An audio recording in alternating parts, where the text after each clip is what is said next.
Excellencies, dear friends, I want to start with some appreciation for the marvel-inspired of this panel, Europeans Assemble. And we're getting there, dusting off our capes, pulling up our boots, revving up our engines. Europeans also know what this fight is for. Not only our excellent living standards, health and happiness, but lessons we have learned from our own history. Contrary to what some may say, woke, decadent Europe is not facing civilizational erasure. In fact, people still want to join our club, and not just fellow Europeans. When I was in Canada last year, I was told that over 40% of Canadians have an interest in joining the European Union. So the waiting list is quite long. I just hope that those who have been waiting for quite some time would not have to wait for longer. As the polls show, those who are already members want their union to take a stronger role in the world, to defend our values, to take care of our people, and to push humanity forwards. As President Macron said in Davos, Europe is sometimes too slow, for sure, and needs to be reformed, for sure. But we absolutely know what we are and what we stand for. I agree that there is an urgent need to reclaim European agency. 3 priorities. First, Europe's defense. This starts in Ukraine, but we know that Russia's endgame is not Donbas. Beyond Ukraine, Russia already seeks to cripple economies through cyber attacks, disrupt satellites, sabotage undersea cables, fracture alliances with disinformation, coerce countries by weaponizing oil and gas. And of course, there is also the nuclear threat.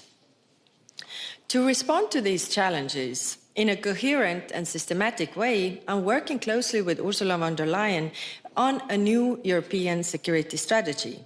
This strategy will address all dimensions of European security, from hard security and defense to economic security and preparedness.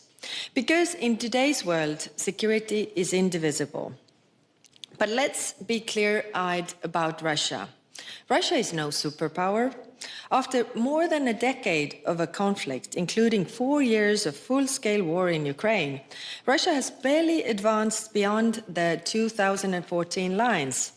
And the cost? 1.2 million casualties. Today, Russia is broken. Its economy is in shreds, it is disconnected from the European energy markets, and its own citizens are fleeing. In fact, the greatest threat Russia presents right now is that it gains more at the negotiation table than it has achieved on the battlefield. And on the topic of negotiations, what matters more than having a seat at the table is knowing what to ask when you are sitting there. How I see it is very simple. Russia's maximalist demands cannot be met with minimalist response. Think about it. If Ukraine's military is to be limited in size, Russia should be too. Where Russia has caused damage in Ukraine, Russia should pay. No amnesty for war crimes, return of the Ukrainian deported children. This is really the very least Russia should agree if peace is Russia's goal. But as we suspect it is not Russia's goal, Europe is rearming and doing so together with our friends. The second priority is stability in the European neighborhood, East and South. This is where Europe has most agency. Our priority here is enlargement, the antidote to Russian imperialism. Since 1990, states that freed themselves from the Soviet domination and joined the European Union have grown more than twice as fast as Russia. In 1990, Russians were twice as rich as Poles. Today, Poles are roughly 70% richer than Russians. I also agree with the historian Timothy Snyder, who writes that European enlargement is vital for securing democracy and overcoming Europe's own imperial history. Today, enlargement is a geopolitical choice, and we must say yes. Our third priority is international partnerships. Take trade, for example. The European Union has built the largest free trade network in the world. Close to 80 countries are now covered by EU trade agreements. And on top of trade, we are creating partnerships on security and defense. 10 so far, including India and Australia this year alone. Countries want to diversify their partnerships to manage the risks in the rougher world, including a constant threat of tariffs.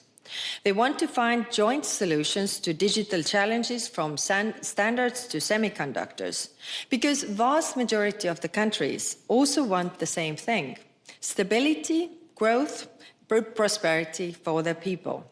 The best way to get there is to go together. To conclude, we hear the call to action, Europeans assemble, and let me take more inspiration from the Marvel universe. Heroes are made by the paths they choose, not the powers that they are graced with. Europe's path is clear: defend Europe, secure our neighborhood, and build partnerships across the globe.